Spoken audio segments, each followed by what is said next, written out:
Sou Lúcio Freitas, entrei para a STCP em 1972, 16 de fevereiro, e permaneci na empresa sensivelmente 48 anos. Havia um administrador na altura, que era o engenheiro Pessoa, que foi presidente da empresa, que eu só conheci depois dele ter ido embora da empresa.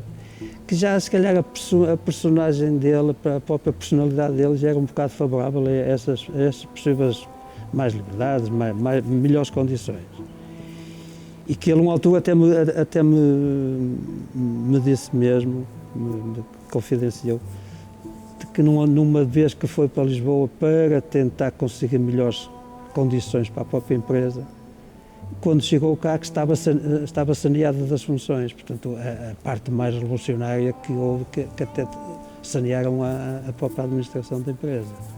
O meu percurso aqui na empresa começou quando entrei em 16 de fevereiro de 1972 para a estação de recolha da Ariosa, que atualmente não tem funções específicas da empresa. Depois, passados uns 7 anos, 6, 7 anos, passei para a estação de Francos e saí em 31 de julho de 1979, para as funções então de desenhador, que acabei as funções da empresa como desenhador projetista, quando o dia principal de 25 de abril estava precisamente na estação de recolha da Ariosa. Nós entramos ao horário de serviço às 8 da manhã e logo nos primeiros minutos logo da atividade houve um colega meu, que até tinha o número seguido a mim na empresa, que me deu a indicação de que estaria a decorrer um possível golpe de Estado. E, portanto, foi isso que soubemos e tivemos a confirmação por notícias que íamos ouvindo com o rádiozinho que eu tinha pequenino, que na altura corremos aí para dentro de um trolley-carro ligar o rádio, porque não tínhamos pilhas na altura, para ouvir as notícias e que iam dando informação mais adequada e mais precisa, hora a hora. De vez em quando passávamos por lá, até porque não havia muita liberdade para as pessoas poderem se ausentar do posto de trabalho. Quase todos os trabalhadores novos, como era o meu caso e muitos colegas, estávamos quase todos a estudar à noite. Então íamos do final do horário de trabalho, na ida para a escola, é que já houve um trajeto um bocadinho diferente daquela rotina que nós tínhamos normalmente para ir para a escola. Nesse dia foi diferente porque já não fomos por isso, já fomos pela Baixa para ver também o ambiente. Que era um ambiente já espetacular, porque já se tinha quase, não digo uma certeza absoluta, mas quase que a revolução ia vingar. Digo eu que, principalmente para os trabalhadores jovens, como era o meu caso e tantos outros, foram dias já com uma mais liberdade, com mais alegria até de participar no trabalho e coisa, porque parece que sentia, até no ar parece que sentia um ambiente diferente. Mais propriamente em 1975. Em 74 não foi logo aquela época mais de greves, nem foi bem propriamente 74, foi mais 75.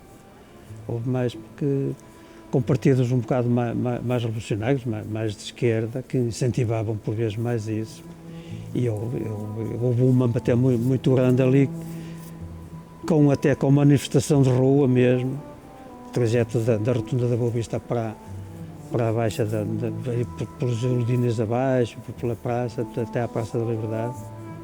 Isto dependia um pouco da personalidade de cada chefe. Havia uns chefes que até aceitavam bem, porque se calhar também eram beneficiados com elas, caso elas fossem conseguidas.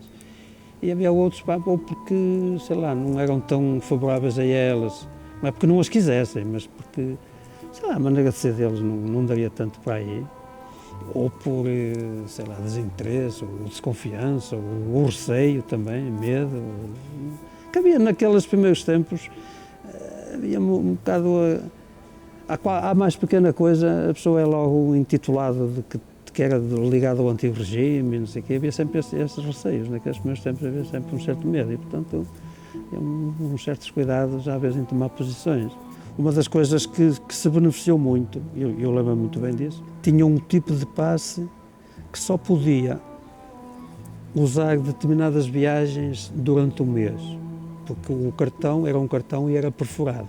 E se houvesse na viagem de trolley-carros ou de elétricos, isto o pessoal oficinal, tinha que usar uma chapazinha que tinha que meter na lapela do casaco. E, portanto, quando era o transporte, por exemplo, num autocarro de 2 pisos, só podiam viajar quatro funcionários. Portanto, essa é uma das conquistas grandes que o 25 de Abril trouxe, muito grandes mesmo, foi até das principais, porque depois houve um passo que foi dado para todos da mesma forma, com liberdade, sem quantidade de viagens, nem de número de funcionários a viajar, nem nada. Olha, houve, por exemplo, nós não tínhamos uma farda própria, por isso nas oficinas havia sempre um equipamento próprio de trabalho, né? Não havia uma distribuição de equipamento para o pessoal. Os fatos que as pessoas tinham eram pessoais. Depois começou com essas conquistas, começou a haver a empresa a fornecer fatos de trabalho, nos utensílios que a pessoa usava no dia a dia, por exemplo, o caso para tomar banho, sabonetes ou shampoos ou papel higiênico, não havia nada disso, que foi tudo conquistas que houve com o evoluir da conquista que o 25 de Abril proporcionou. Até mesmo no relacionamento entre pessoas, porque depois a pessoa já via um funcionário subalterno, já havia um chefe como um colega de trabalho, já não era propriamente quase como um chefe.